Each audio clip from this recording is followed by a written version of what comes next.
I think when Pakatan Rakyat MPs were asked questions by the media, we all answered, we are Malaysian first and our race second. When the question was whether what are you Malaysian first or are you Malay first and Malaysian second? But the Deputy Prime Minister admits that he's a Malay first and Malaysian second, and the Prime Minister defends his statement and defends that position. So I think before we go to the second part of what we would implement, as it stands, this is what BN promised. They were fighting for one Malaysia, fighting for being Malaysian first, race second, but it's not being practiced by none other than Deputy Prime Minister himself. So first, it's about we have made that commitment that we believe that we're Malaysian first and race second.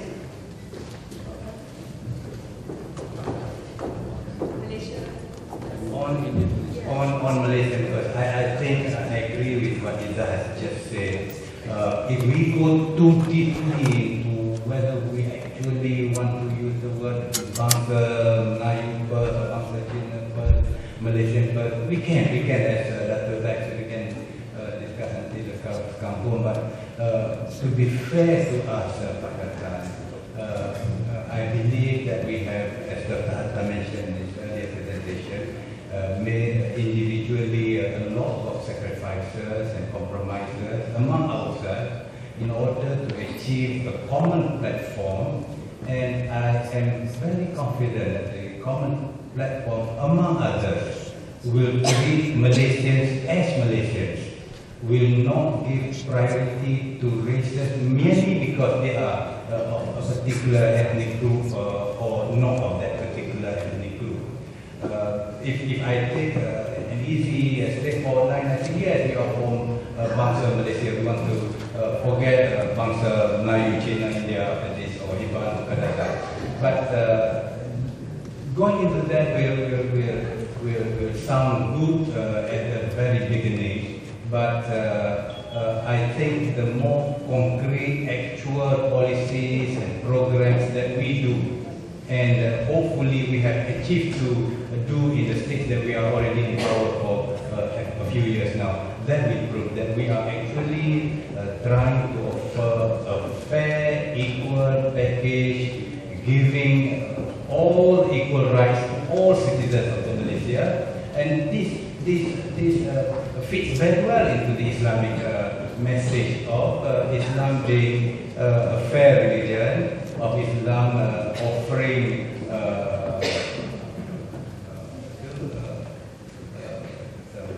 the Quran says Rahmat lil Alamin. We give welfare to all, not merely mankind but the creation of God.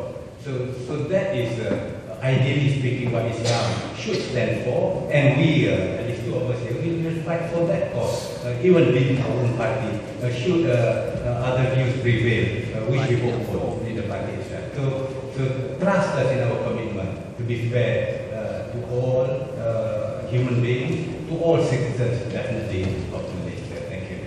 Thank you. If the next general elections is as early as September and Pakatan Rakyat wins, who will be the next Prime Minister?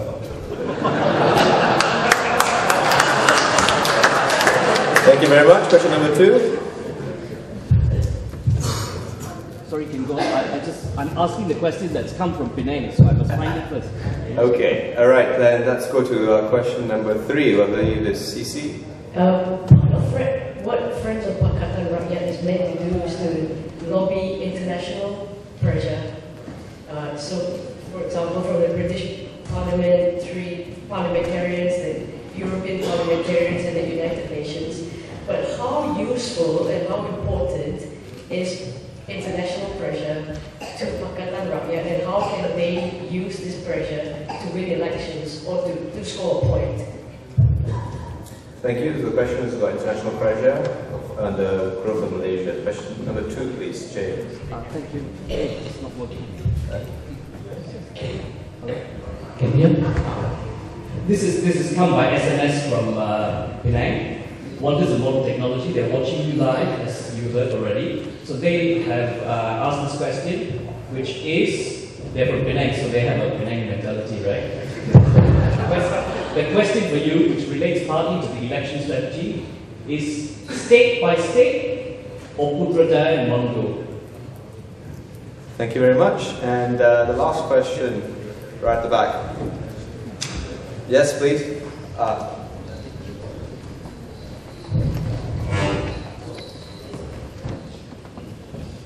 Overseas Malaysians are much more well-informed than Malaysians in Malaysia, like the rural Malays, the people in the Long House, and the Orang Asli. How do you propose to get the political message to these people?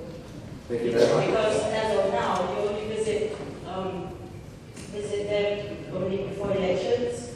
And the other question is, when you get to power, will you revamp the Sharia laws right now? Because Sharia laws take precedence over civil law in some cases, like women get whipped. Some parliamentarians, they break the laws with regards to polygamy. You have Mrs. Indira Gandhi, who has problems with her children. And then you have the moral policing. Will you be doing things to change the Sharia laws? Thank you. Thank you. So, question number one, who will be the next Prime Minister when Pakatan Rakyat comes to power? Shall we pass this question to Dr. Tan, perhaps?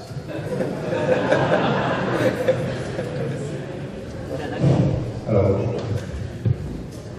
There's no doubt that if we win, and Dato' Sri Anwar is still not been put in jail, then he'll be the Prime Minister. Full stop. Oh, that sounds like... On the same question, do the Pakatan Rakyat has a shadow cabinet? At the moment, no. But when... We have a shadow committee. Basically, for all the ministries, the shadow committees in Parliament representing all the parties. And if you want to talk about having shadow cabinet, we also urge the government to accord a shadow cabinet created by Pakatan Rakyat the same level of respect and nature as they are accorded in the UK, for example. Because having a shadow cabinet per se, but not given any sort of meaning for the government, be it from a form of funds, etc., is also useless. The opposition leader in Parliament and as well as the shadow cabinet or shadow minister is given official recognition here in the UK. So, for instance, if you have the government the finance minister saying something and it's been rebutted by the opposition, even BBC News, Sky News will say that according to the shadow finance minister, and this is their comment to the budget. So I think Malaysian government first has got to not only recognize the opposition leader in Parliament, which now it is, because I think the opposition leader in Parliament also has an office with staff in Parliament, but also the opposition cabinet. Now, just for your information, maybe YB Nurul was not aware, because she was a university student then in 1999. And we already had a shadow cabinet, and I think Dr. Hatta was also within the shadow cabinet. We had, I think Professor Jomo was a finance minister. I think Dr. Hatta was the shadow health minister, if I'm not mistaken.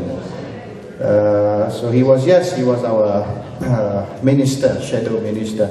So we have had it, but unfortunately, when DAP left the coalition after 1999 because out of protests of PAS implementing hudud or proposing the hudud laws for Terengganu, I think the shadow cabinet went to pieces and it was never reactivated.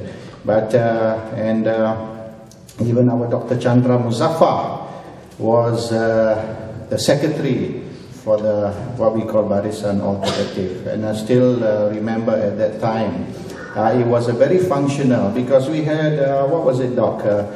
45 members of Parliament at that time, 45 members of Parliament, and we had a committee that actually prepared questions in Parliament, and And our 45 members of parliament were able to pose very, very credible and very strong questions in parliament.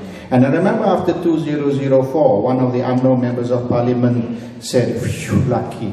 Now you've only got 20 members of parliament in 2004. When last election you had 45, we all couldn't sleep. And then now in 2008, we've got 80 members of parliament. And not only they cannot sleep, but they're having nightmares as well.